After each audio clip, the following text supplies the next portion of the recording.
हमने अभी तक स्टडी किया है सर्किट एनालिसिस, जिसमें हम लोग कंप्लीट कर चुके हैं नेटवर्क के दोनों टाइप्स, टर्मिनल बेसिस पर भी और जो ऊर्जा स्रोत है उसके प्रेजेंस पर भी।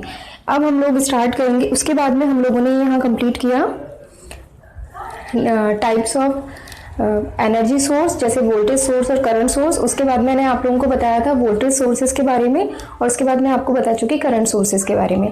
इसके बाद में हमने वीडियो के अंदर और भी डिफरेंट टाइप की वोकैब जो हमें इलेक्ट्रिसिटी के सर्किट्स जो हैं उन सर्किट्स को एक्सप्लेन करने के लिए काम में आती है, उन सब चीज़ों को हमने एक बार उस पूरी वोकैब को हमने लास्ट वीडियो में देख लिया था। अब वहां पर हमारे पास में एक टॉपिक और रह गया था, वो है लीनियर इम्पीडेंस या रेखीय प्रतिबाधा। तो चलिए आइए स्टार्ट करते हैं।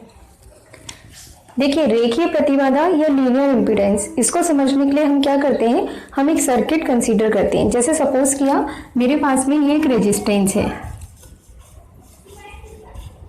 ये जो रेजिस्टेंस है ये एक रेजिस्टेंस है जिसमें इस रेजिस्टेंस की वैल्यू कितनी है, आर है। तो ये आर जो है ये क्या है, एक्चुअल में एक इम्पीडेंस है, एक प्रतिबाधा है। आर क्या करता है, करंट को फ्लो करने से रोकता है। हम यही कहते हैं ना, प्रतिरोध का काम क्या है, करंट को फ्लो करने से रोकता है। तो प्रतिरोध या प्रतिबाधा मतलब जो वहां पर रोकने का वर्क करे। तो यहाँ पर अपने पास में जो रेखीय प्रतिबाधा या लीनियर इम्पीडेंस है, तो आर भी क्या है, इम्पीडेंस है। अब हम क्या करते हैं, यहाँ पर इस आर में करंट आई फ्लो करते हैं, और यहाँ पर इसके साथ साथ में इस पर जो मेंटेन वोल्टेज है उसका मान कितना है, उसका मान है V।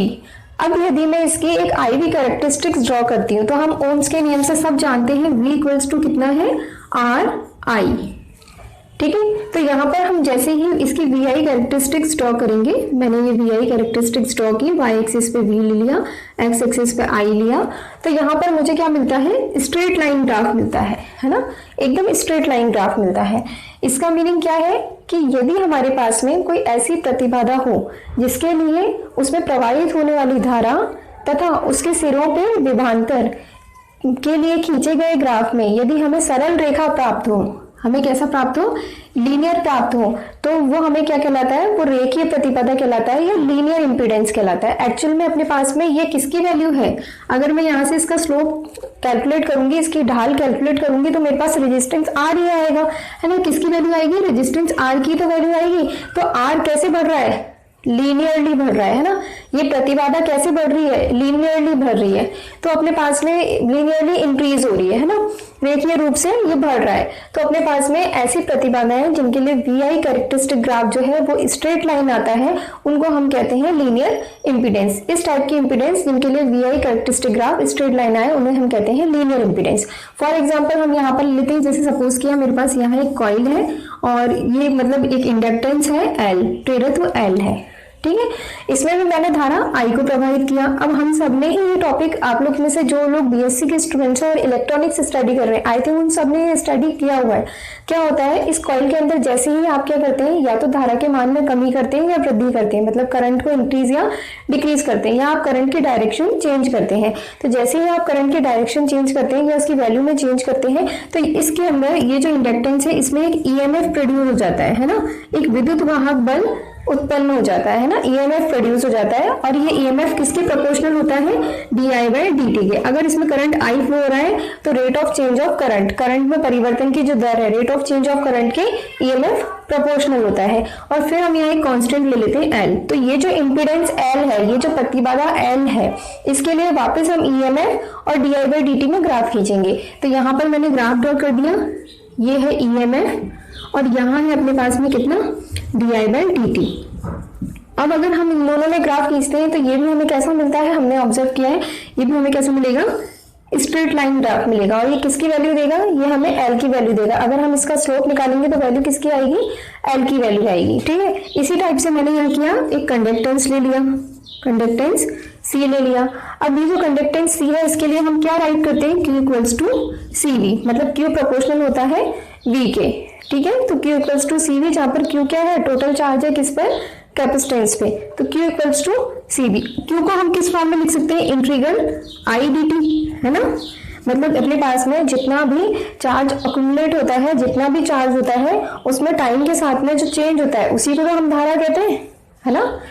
आवेश में परिवर्तन की दर धारा कहलाती है, rate of change of rate of change of charge is called as current. ठीक है, तो अपने पास में Q कितना है, इंटीग्रल I dt, इसका मतलब I और V में ग्राफ खींचना है तो वो भी कैसा आएगा, वो भी स्ट्रेट लाइन ग्राफ ही आएगा। ठीक है, तो यहाँ पर मैंने क्या किया, यहाँ पर मैंने V में और Q में ग्राफ खींचा, ये V और Q में ग्राफ खींचा, तो यहाँ पर अपने पास में ये जो ग्राफ आया है, ये ग्राफ भी कैसा आता है, स्ट्रेट लाइन ग्राफ आता है। तो स्ट्रेट लाइन ग्राफ आने की वजह से क्या होता है कि हम कह सकते हैं कि R, L और C तीनों किस टाइप की इंपीडेंस है, ये तीनों लीनियर इंपीडेंस। अब हम लोग रेखीय प्रतिबाधा की डेफिनेशन राइट डाउन कर लेते हैं।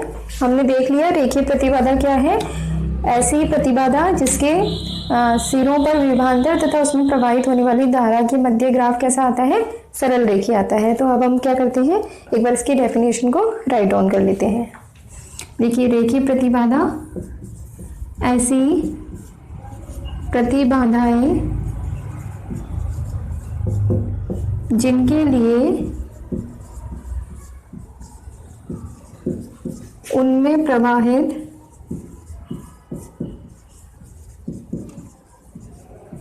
धारा तथा सिरों पर विभवांतर के मध्य, सिरों पर विभवांतर के मध्य कैसा ग्राफ प्राप्त हो, हमें सरल रेखीय ग्राफ प्राप्त हो, मध्य ग्राफ सरल रेखीय प्राप्त हो। ऐसी प्रतिबाधाएं जिनके लिए उनमें प्रवाहित धारा तथा सिरों पर विभवांतर के मध्य ग्राफ सरल रेखीय प्राप्त हो, उन्हें रेखीय प्रतिबाधाएं कहते हैं। रेखीय प्रतिबाधाएं कहते हैं। फॉर एग्जाम्पल क्या क्या देखा हमने, रेजिस्टेंस, इंडक्टेंस और कैपेसिटेंस, है ना, तीन देखे। अगर इसके अलावा अगर हमारे पास में डायोड, ट्रायोड होता तो उस कंडीशन में उनके BI कैरेक्टरिस्टिक्स में ग्राफ जो है वो स्ट्रेट लाइन नहीं आएगा, वो किस में आएगा, वो कर्व में आएगा। ठीक है, तो वो अपने पास में लीनियर इंपीडेंस नहीं है। ठीक है, यहाँ तक अपना ये टॉपिक कंप्लीट हो गया। अब हम नेक्स्ट टॉपिक स्टार्ट करते हैं। नेक्स्ट टॉपिक है अपने पास में KCL and KVL, Kirchhoff's current law and Kirchhoff's voltage law. तो चलिए स्टार्ट करते हैं। मैं इसको रफ कर देती हूँ और इसके बाद हम लोग नेक्स्ट टॉपिक स्टार्ट करते हैं।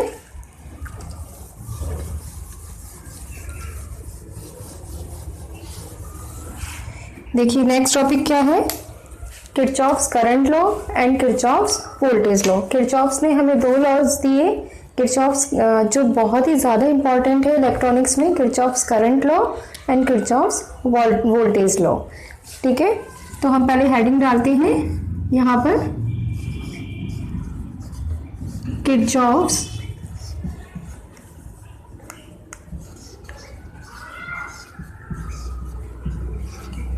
Kirchhoff's laws. ठीक है, इसमें आपके पास में दो टाइप है, Kirchhoff's current law and Kirchhoff's voltage law.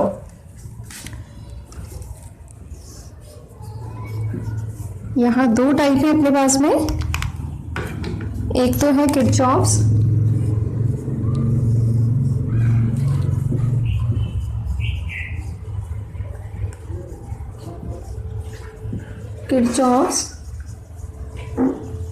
Current law and Kirchhoff's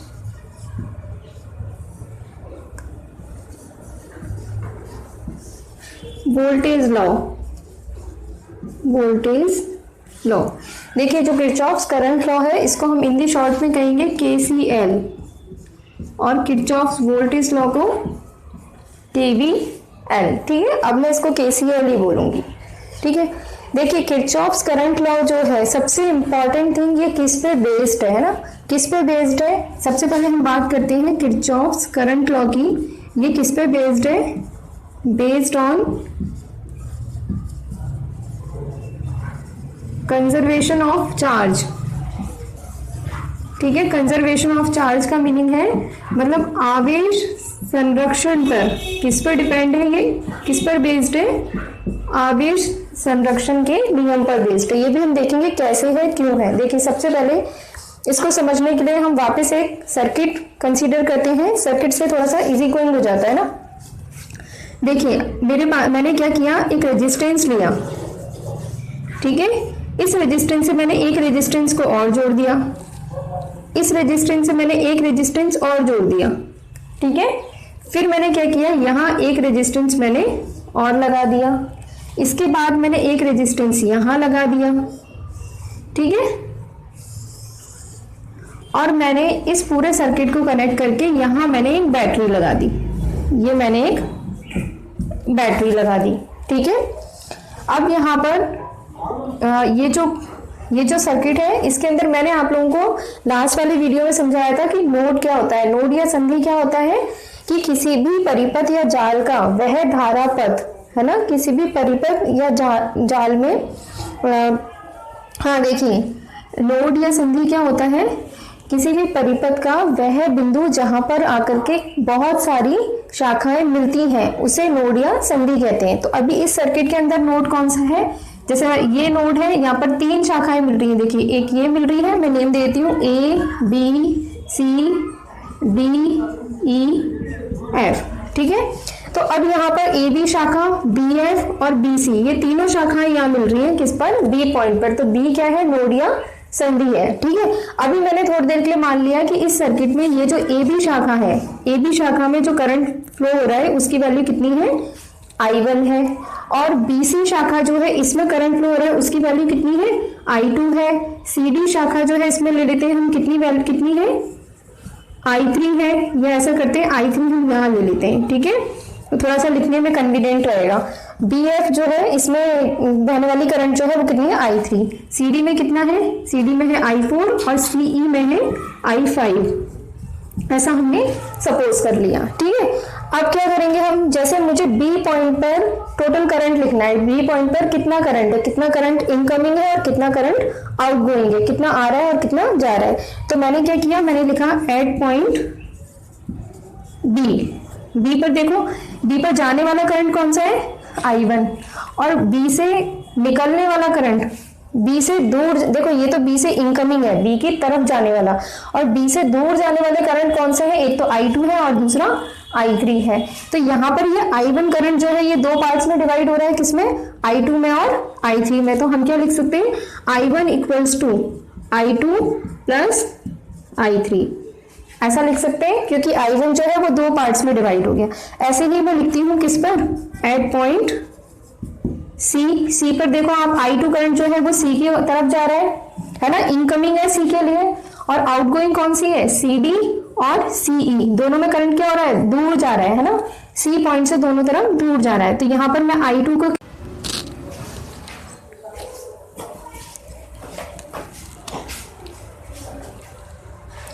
हाँ देखिए, अब यहाँ पर C पॉइंट के लिए हम लोग क्या लिख सकते हैं, C पॉइंट पर कितना होगा, I2 करंट जो है वो C की तरफ जा रहा है, तो I2 इक्वल्स टू, और कोई करंट C की तरफ जा रहा है, नहीं जा रहा है ना, और C से दूर जा रहे हैं। C से दूर जाने वाले करंट कौन से, I4 और I5। तो I2 जो है वो 2 पार्ट्स में डिवाइड हो गई, है ना, I2 जो करंट है वो 2 में डिवाइड होकर चली गई, एक I4 में और एक I5 में, ठीक है। तो हमने लिख दिया I2 equals to I4 plus I5। अब इसको मैं क्या राइट कर सकती हूँ, मैं इसको लिख सकती हूँ I1, इनको इस साइड ले सकती हूँ, minus I2 minus I3 equals to 0, ठीक है। इसी टाइप से इसको हम लिख सकते हैं, ये कितना हो जाएगा, I2 minus I4 minus I5 equals to 0, ठीक है।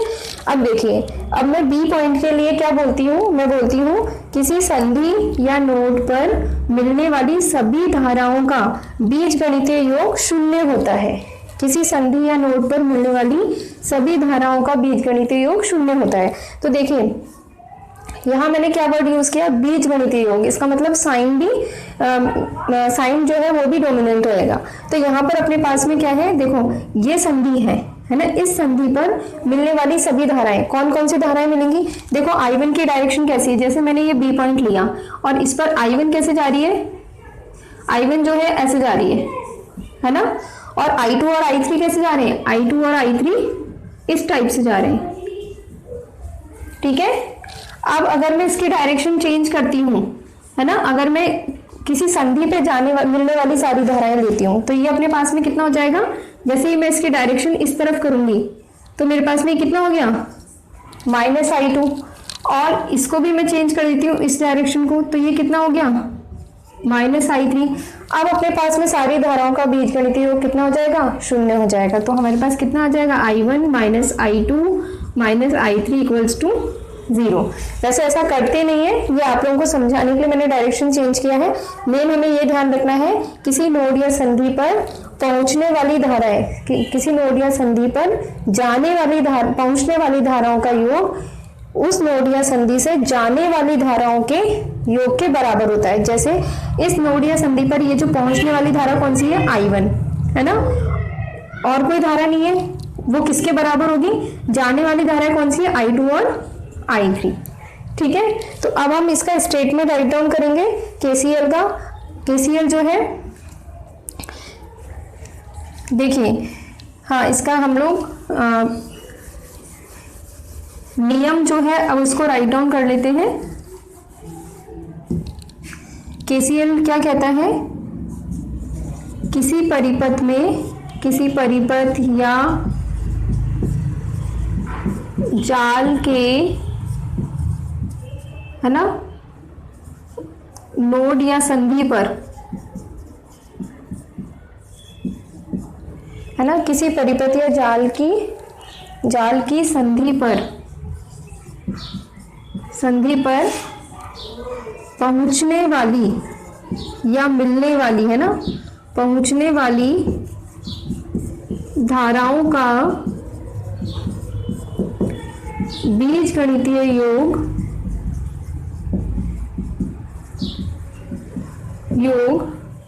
0 होता है, 0 होता है। ठीक है, या हम कह सकते हैं किसी संधि, या आप जिसको बोलते हैं नोड पर आने वाली धाराओं का योग जाने वाली धाराओं के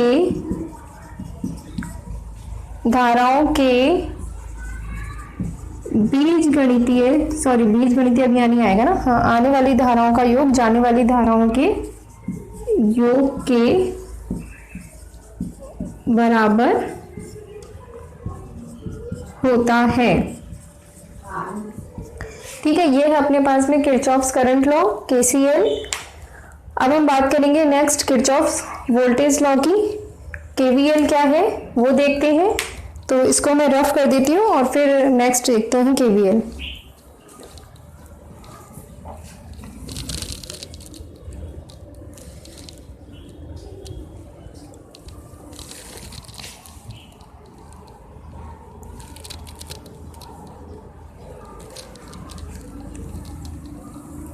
देखिए, यहाँ पर आप लोग किसी परिपथ या जाल की संधि पर पहुंचने वाली, यहाँ कर लेना आप सभी, है ना, सभी धाराओं का बीजगणितीय योग 0 होता है। ठीक है, और किसी संधि पर आने वाली धाराओं का योग जाने वाली धाराओं के योग के बराबर होता है। अब हम इसे रफ करते हैं और यहाँ पर हम लोग KCL पे बेस्ड एक एग्जाम्पल देखते हैं जिससे आप लोगों को ये ज़्यादा क्लियर होगा। ठीक है, देखिए, हमारे पास में एक क्वेश्चन है। क्वेश्चन क्या है, एक सर्किट लिया मैंने,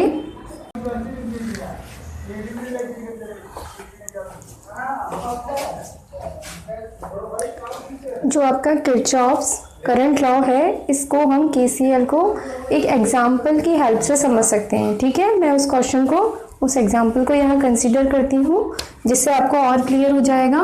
देखिए, क्वेश्चन क्या है, क्वेश्चन है अपने पास में कि यहाँ पर मेरे पास में सपोज किया एक रेजिस्टेंस लगा हुआ है R1 और दूसरा रेजिस्टेंस मैंने यहाँ लगा दिया इसके पैरेलल में समांतर क्रम में R2। ठीक है, अब मैंने क्या किया, इन दोनों रेजिस्टेंस को यहाँ से मैंने एक बैटरी से जोड़ दिया। ये मैंने बैटरी से जोड़ दिया। देखिए ये बैटरी का पॉजिटिव, ये नेगेटिव, ये रेजिस्टेंस R1 और ये R2, ये कंप्लीट हमने सर्किट बना दिया। ठीक है, और ये जो बैटरी है ये हमारे पास में है कितने की, ये बैटरी है 24 वोल्ट की। बैटरी कितने की है, 24 वोल्ट की है। ठीक है, अब अपना क्वेश्चन क्या है, क्वेश्चन है आपका calculate current I1 and I2। I1 कितना है, I1 वो करंट है जो R1 में से फ्लो हो रहा है, और I2 वो करंट है जो R2 में से फ्लो हो रहा है। ठीक है, calculate current I1 and I2 by KCL। किसकी हेल्प से करना है हमें, किरचॉफ्स करंट लॉ की हेल्प से इसको हमें सॉल्व करना है। तो हमने क्या किया, हमने सबसे पहले देखा किरचॉफ्स करंट लॉ क्या कहता है, किसी भी संधि पर आने वाली धाराओं का योग उससे जाने वाली धाराओं के योग के बराबर होता है। तो हमने क्या किया, यहाँ पर सपोज किया, यहाँ सर्किट में बहने वाली करंट कितनी है, I है, और यहाँ R1 में फ्लो होने वाली करंट कितनी है, सर्किट में बहने वाली करंट कितनी है, I, टोटल करंट। R1 में फ्लो होने वाली करंट I1 है, R2 में फ्लो होने वाली करंट कितनी है, I2 है। ठीक है, तो अब हम यहाँ पर क्या राइट डाउन कर सकते हैं, हम यहाँ पे कर सकते हैं I equals to I1 plus I2, ये लिख सकते हैं हम लोग। अब देखिए हमने क्या किया, ये किस पे लिखा, I equals to I1 plus I2, इस नोड पे लिखा। ये पॉइंट है अपने पास में A, यहाँ मैं लिख देती हूँ, इसको हटा के एक मिनट, यहाँ मैं लिख देती हूँ at point A। Point A पे कितना है, I equals to I1 plus I2। ठीक है, अब आप ये देखो कि आपके पास में R1 और R2 दोनों किस में है, पैरेलल कॉम्बिनेशन में है, समांतर क्रम में। समांतर क्रम में क्या होता है, दोनों प्रतिरोधों पे विभव का मान समान होता है, मतलब दोनों के अक्रॉस वोल्टेज कैसा होगा, सेम होगा। तो अपने पास में V1 जो है, R1 पर जो वोल्टेज है V1 की वैल्यू भी कितनी हो जाएगी, 24 वोल्ट, है ना। और इसी टाइप से जो अपने पास में R2 है, R2 पे भी V2 की वैल्यू कितनी हो जाएगी, 24 वोल्ट हो जाएगी। ठीक है, अब यहाँ पर हम लोग देखते हैं R1 और R2 की वैल्यू कितनी है, R1 और R2 की वैल्यू कितनी है। R1 और R2 की वैल्यू दी हुई है हमें क्वेश्चन में, R1 equals to 8 ohm and R2 equals to 12 ohm. ठीक है, तो हम यहाँ लिख देते हैं 8 ओम एंड 12 ओम। अब हम कैलकुलेट करते हैं करंट, किसमें, R1 में फ्लो होने वाला करंट कितना है, I1 कितना हो जाएगा, V1 अपॉन R1, तो कितना हो जाएगा 24 अपॉन 8, ये मैंने कर दिया 24 अपॉन 8, कितना आ गया 3 एम्पियर। ठीक है, इसी टाइप से V2 के लिए निकाल लेते हैं। R2 में फ्लो होने वाला करंट कितना है, I2, कितना हो जाएगा V2 अपॉन R2, तो ये कितना आ जाएगा अपने पास में 24 अपॉन 12, यही होगा V2 अपॉन R2, तो ये कितना आ जाएगा 2 एम्पियर। ठीक है, तो ये अपने पास में आ गया करंट I1 एंड I2 कितना आ गया 3 एम्पियर एंड 2 एम्पियर, और टोटल करंट I कितना हो गया, I1 plus I2, 3 plus 2 5 ampere. तो यहाँ अपने पास में आ गया I equals to 3 plus 2, I equals to 3 plus 2 5 ampere, ये आ गया। ठीक है।